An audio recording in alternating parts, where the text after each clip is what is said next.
on est dans un choc d'offres pour 30 ans. Choc d'offres d'abord, premièrement. D'offres pour 30 ans. Protectionnisme.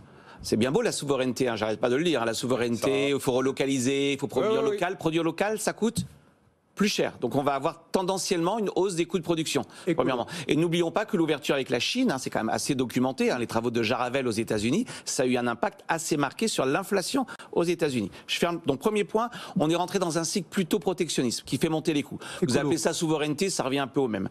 Secondement, la transition climatique, ça fait monter les coûts durablement. Je prends un exemple très concret qui parlera à nos auditeurs. Ce matin, hein, on annonce des prévisions sur le prix du billet d'avion.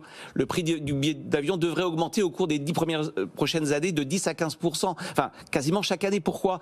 Dès lors que vous mettez des taxes, ce qui est légitime, hein, environnementales, vous mettez des nouveaux carburants, hein, les fameux SAF, tout ça, ça coûte plus cher. Au fur et à mesure que vous avez augmenté... Vous ne croyez pas l'effet de la concurrence?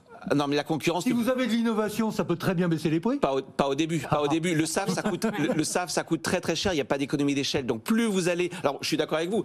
Dans 20 ans, 30 ans, quand tous les avions rouleront au SAF, peut-être que vous aurez des économies d'échelle. Mais aujourd'hui, augmenter la part des SAF, nécessairement, ça fait monter les coûts. Si ça fait monter les coûts dans une industrie où les marges sont quand même très faibles, hein, l'aviation, c'est pas une industrie où on fait des bénéfices très élevés. Nécessairement, ça se traduit par des hausses de prix. 2022, hausse du prix des billets, plus 15%. Tout ça, j'ai envie de dire. La vraie solution, la vraie politique, elle n'est pas monétaire, c'est de la politique industrielle en faveur de la transition climatique, ce qu'on fait d'ailleurs. Hein. Donc je suis d'accord avec Dorothée, la politique monétaire, elle peut agir sur la conséquence en limitant la demande.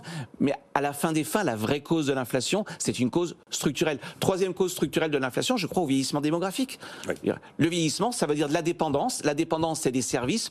Les gains de productivité dans les services sont quand même très limités. Donc moi je pense, je le dis depuis 3 ans, hein, qu'on est parti pour une inflation structurelle.